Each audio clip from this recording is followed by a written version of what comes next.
මේ දවස්වල මේ ප්‍රශ්න පත්‍ර පන්නපු ඒවා ගැන කතා වෙනවා. ඉතින් කෙමිස්ට්‍රි ප්‍රශ්න පත්‍රය ගැනත් මට පොඩ්ඩක් කියන්න ඕනේ. 20යි 25 කෙමිස්ට්‍රි පේපර් එක ගත්තොත් ඔය කෙමිස්ට්‍රි පේපර් එකේ බහුවර්ණ ප්‍රශ්න පත්‍රය ගත්තොත් බහුවර්ණ ප්‍රශ්න පත්‍රයේ ප්‍රශ්න 50න් ප්‍රශ්න 35ක් විතර. සහ රචනා ප්‍රශ්න පත්‍රයේ බොහෝමයක් රචනා ප්‍රශ්න ඒහා සමාන ප්‍රශ්න ඊට කලින් අපි කරපු ඒවා. මේක මේ අවුරුද්ද විතරක් වෙන වැඩක් නෙමෙයි. දැන් ගිය අවුරුද්ද ගත්තොත් ඒ කියන්නේ 20යි 24 ලෙවල් වල බහුවර්ණ ප්‍රශ්න පත්‍රයේ බහුවර්ණ ප්‍රශ්න 50න් 25ක් විතර අපි කලින් පන්තියේ දීපු ඒවා.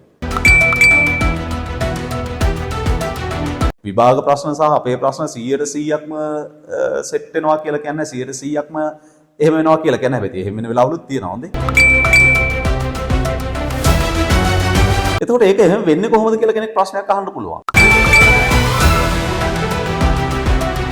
දැන් මම ගත්තොත් එහෙම මම රසායන විද්‍යාව පිළිබඳ විශේෂවේදී ගෞරව සාමාර්ථ සහිත උපාධියක් තියෙන කෙනෙක්. ඒ වගේම අපොස උසස් පෙළ ළමයින්ට අවුරුදු 15ක් විතර මම උගන්වලා තියෙනවා. ඒ වගේම විෂය නිර්දේශ කීපයක් එක්ක මම ගැටිලා තියෙනවා. ප්‍රශ්න පත්‍ර 1974 සිට මේ දක්වා ප්‍රශ්න පත්‍ර පිළිබඳ අවබෝධයක් තියෙනවා.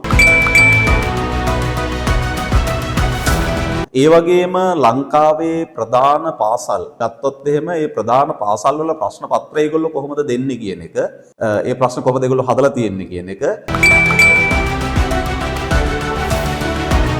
ඒ වගේම දැන් විශ්වවිද්‍යාලවල තියෙනවා මේ ලෝකෙ පිළිගන්න රසායන විද්‍යාව පොත්. ඒතකොට මේ පොත්වල තියෙන ප්‍රශ්න මොන වගේද, අපොස උසස් පෙළ මට්ටමේ ළමයින්ට ගැලපෙන ප්‍රශ්න මොන වගේද කියන එක පිළිබඳ අවබෝධයක් තියෙනවා. ඉතින් ඕවත් එක්කලා තමයි ඔයා ඔක්කොම මෙයා කරද්දී ඒ වගේම මගේ හැකියාව ඒවත් එක්ක තමයි ඔය විභාග ප්‍රශ්න සහ අපේ ප්‍රශ්න ගාක් දුරට සමාන. දැන් ඒක වෙන්නේ හුඟක් කලාවට ප්‍රශ්න පත්‍රය හදන කෙනා හිතන විදිහයි මම හිතන විදිහයි හුඟක් කලාවට සමාන වෙන වෙලාවල් තියෙනවා. ඒ වගේම කෙනෙක් අහන්න පුළුවන් ළමයෙකුට හොඳ ප්‍රතිඵලයක් ගන්න නම් විභාග ප්‍රශ්න වලට සමාන ප්‍රශ්න කලින් කරලා යන්න ඕනේද කියලා. නෑ මම ඒක එහෙම කියන්නේ නැහැ. ඒ ලෙවල් ළමයාගේ විෂය නිර්දේශය මොකක්ද? ඒ විෂය නිර්දේශය තුළ ඒ ළමයාට උගන්වන්න ඕනේ කොහොමද? මොන ගැඹුරට යන්න ඕනේද? ඒක මම දන්නා හොඳ ආකාරව. ළමයාට හොඳට උගන්වපුවාම ළමයා ටිකෙන් ටික අප් වෙනවා. ඒ වගේම ළමයාගේ කුසලතාවයන් ටිකෙන් ටික වර්ධනය වෙනවා ප්‍රශ්න කරන්න. ගුරුවරයා සහ ගෝලයා අතර තියෙන මේ විශේෂ සම්බන්ධය නිසා තමයි ළමයා හොඳ ප්‍රතිඵලයකට යන්නේ. ඉතින් ඔන්ලයින් කියන එක මට සෙට් වෙන්නේ නැහැ ඇත්තටම. දැන් මගේ මතය මේකයි. මගේ මතය ළමයා සහ ගුරුවරයා ගැටෙන්න ඕනේ. ඉතින් ඒක හොඳටම පේනවා ඔන්ලයින් පන්ති ගිය ළමයි කොච්චර එනවද පන්ති හොයාගෙන. දැන් ෆස්ට් ෂයි එකේ අවුල් ගිය ළමයි කොච්චර එනවද මේ ෆිසිකල් පන්ති හොයාගෙන. ඉතින් ඒ කට්ටියත් එක්ක කතා කරද්දී ඒ කට්ටියගේ දැනුමත් බලද්දී ඒ කට්ටිය බහුතරයක් දෙනා බොහොම දුර්වල මට්ටමක දැනුමක් තියෙනවා. කියනවා දැන් මට මතකයි 20යි 25 රිවිෂන් පන්තියේ ළමයි වගේක් මට කියපු කතාවක්. කලින් ගිය පේපර් ක්ලාස් වල ගොඩෝ ලකුණු තිබුණලු. හැබැයි අවසාන විභාගෙ ලියපුවාම ෆේල්. අපි තියෙනවා ස්පෙෂල් පේපර් ඇකඩමි කියලා විශේෂ විභාග වැඩපිළිවෙලක්. ස්පෙෂල් පේපර් ඇකඩමි ස්පා කියලා අපි කියන්නේ ස්පා වැඩපිළිවෙලක් තියෙනවා. දැන් අපි කොයි වෙලාවකවත් හිතන්න හොඳ නෑ ළමයාගේ ලකුණු වැඩි කරන්න හින්දා පේපර් ලේසි කරන්න ඕනේ කියලා. පේපර් එකට මට්ටමක් තියා ගන්න ඕනේ. දැන් විශේෂයෙන්ම අපි දැන් අපේ ස්පා වැඩ පිළිවෙල පටන් ගන්නකොට අපි සාමාන්‍යයෙන් අඩු මට්ටමකින් තමයි ප්‍රශ්න පත්‍ර පටන් ගන්න. ඔය මට්ටම ටිකෙන් ටික වැඩි කරනවා. ඒකම ළමයාත් වර්ධනය වෙනවා. සරල වැඩක් නෙවෙයි ඕක. දැන් ළමයාගේ කොහොමටත් අවසානයේ අපි දෙන පේපර් ගත්තොත් එහෙම අවසානයේ දෙන පේපර් විභාග මට්ටමටම 100% වගේ සමානයි. ඒ වගේම තව දෙයක් කියන්න ඕනේ. දැන් 1974 ඉඳන් 2024 දක්වා විභාග රටාවක් තිබුණා. එක විභාග රටාවල් තිබුණා. ඒ වගේම දැන් ඔය 2025න් පස්සේ ඒ කියන්නේ දැන් ඔය 2026 වගේ වෙනකොට මං හිතන්නේ රසායන විද්‍යා ප්‍රශ්න පත්‍රයේ හොඳ කාලයක් එන්නේ. සාමාන්‍යයෙන් හොඳට තර්ක කරලා හොඳ අවබෝධය තියෙන්න ඕන, හොඳ સિદ્ધාන්ත කරුණු එහෙම හොඳට තේරුම් අරගෙන තියෙන්න ඕන ළමයයි. හරි, ඒ වගේම තර්කානුකූල හැකියාව ළමයා තුළ වර්ධනය වෙලා තියෙන්න ඕන. හොඳ ප්‍රශ්න පත්‍රයක් දැන් 2026 ගැන අපි කතා කරමු. 2026 A level වලට හොඳ ප්‍රශ්න පත්‍රයක් එයි කියලා මේ තදින් මම විශ්වාස කරනවා. 2026 කෙමිස්ට්‍රි ඩිවිෂන් පන්තිය ගැන කතා කරුවොත් එහෙම ඒක අපි පටන් ගන්නවා දෙසැම්බර් 5 වෙනිදා සිකුරාදා උදේ 8ට. මාස 8ක විතර කාලයක් තියෙන්නේ.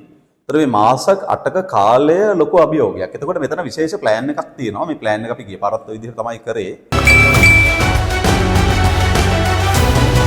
දැන් අපි මුලින්ම කරන්නේ විභාගයට වැඩිපුර ලකුණු තියෙන එකක තියෙනවනේ. දැන් කෙමිස්ට්‍රි වල එකක 14ක් තියෙනවා. එකක 14න් ගොඩු ලකුණු තියෙන එකක තියෙනවා. ඒ ඒකක ටික මුලින් කරනවා.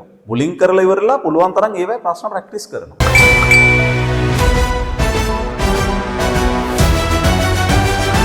වැඩිපුර ලකුණු තියෙන ඒකක වලින් වැඩි ප්‍රශ්න ප්‍රමාණයක් සාකච්ඡා කරපුවාම වැඩි ප්‍රශ්න ප්‍රමාණයක් ළමයා කරපුවාම ඒක ළමයාට ගොඩාක් පහසු වෙනවා විභාගෙදී ලොකු ලකුණු ප්‍රමාණයකට යන්න. 2026 රිවිෂන් පන්තිය ගත්තොත් ඒකේ සියලු સિદ્ધාන්ත ෂෝට් නෝට් වලින් සාකච්ඡා කරනවා. ෂෝට් නෝට් දෙනවා. ෂෝට් නෝට් දීලා මේ මම පුළුවන් තරම් කාලය ගන්නේ ප්‍රශ්න ළමයි ලව්වම කරවන්න. ඒ වගේම මේ ප්‍රශ්න පත්‍ර වැඩපිළිවෙල ස්පෙෂල් පේපර් ඇකඩමි ස්පා එක ඒක යන්නේ වෙනම දවසක. ඒකේ යන්නේ මෙහෙමයි බහුවර්ණ පේපර් එක දවසක තියෙනවා අනිත් දවසේ තියෙනවා රචනා පේපර් එක. බහුවර්ණ පේපර් එක දෙනවා දීලා අදාළ පැය දෙක දීලා පැය දෙකෙන් පස්සේ ඉන්ටර්වල් එක දීලා එතනින් පස්සේ අපි සාකච්ඡා කරන්නේ කලින් දවසේ දුන්න රචනා පේපර් එක.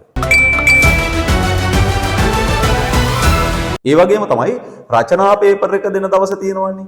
රචනා පේපර් එක දෙන දවසේ රචනා පේපර් එක කරලා ඉවර වෙලා ඉන්ටර්වල් එක අරගෙන ඊට පස්සේ හවස සාකච්ඡා කරන්නේ කලින් සතියේ බහුවර්ණ පේපර් එක. ඉතින් ඔය විදිහට මාරුවෙන් මාරුවට යන්නේ ප්‍රශ්න පත්‍ර බලලා ලකුණු දාලා ළමයින්ට දෙනවා. දැන් 2026 විභාගයට හොඳින් මුහුණ දෙන්න කරන්න පුළුවන් වැඩසටහන් සියල්ලම පහේ අපේ පන්තිය තුල කරනවා. දැන් මගේ වෙබ්සයිට් එකක් තියෙනවා. වෙබ්සයිට් එක හරහා ගිහිල්ලා ඔන්න ළමයින්ට තියරි ඉගෙන ගන්න පුළුවන්. ඒක අපේ ළමයින්ට ගේම් කරන්න ඕනෙත් නැහැ. ෆ්‍රී. නමුත් දැන් වෙබ්සයිට් තියෙනවා. ඒ හැම දෙයක්ම තියෙනවා. නමුත් මම කොයි වෙලාවකවත් පේපර් සාකච්ඡාවක්වත් ඔන්ලයින් වලින් කරන්න බලාපොරොත්තු වෙන්නේ නැහැ. ඒක ෆිසිකලි තමයි කරන්න බලාපොරොත්තු වෙන්නේ.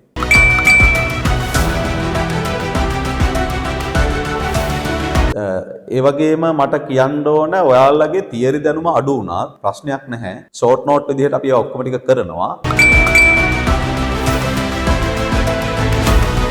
ඒ වගේම තියරි ළමයින්ට ආහාපුරා කියලා විභාගයට ලියනවනේ 26 ළමයි සෙට් එකක්. ඒ ළමයින්ටත් මේකට සහභාගී වෙන්න පුළුවන්. කිසිම ප්‍රශ්නයක් නැහැ. ගුරුවරයෙකුට බෑ ළමයෙකුට ඒ සාමර්ථ්‍යයක් දෙන්න. කිසිම ගුරුවරයෙකුට බෑ. ගුරුවරයාට කරන්න පුළුවන් මඟ පෙන්වීම. එතකොට කරන්න ගුරුවරයෙක් විදිහට මට කරන්න පුළුවන් උපරිම මඟ පෙන්වීම මම ළමයි වෙනුවෙන් කරනවා. ළමයා සාමර්ථ්‍යය උපයාගත යුතුයි. ළමයා මහන්සියලා වැඩ කරලා තමයි උසස් සාමර්ථ්‍යයකට ළමයා එන්න ඕනේ. ඉතින් ඒක පන්තිය තුලදී ළමයින්ට මඟ පෙන්වීම මම හරියාකාරයෙන් කරනවා.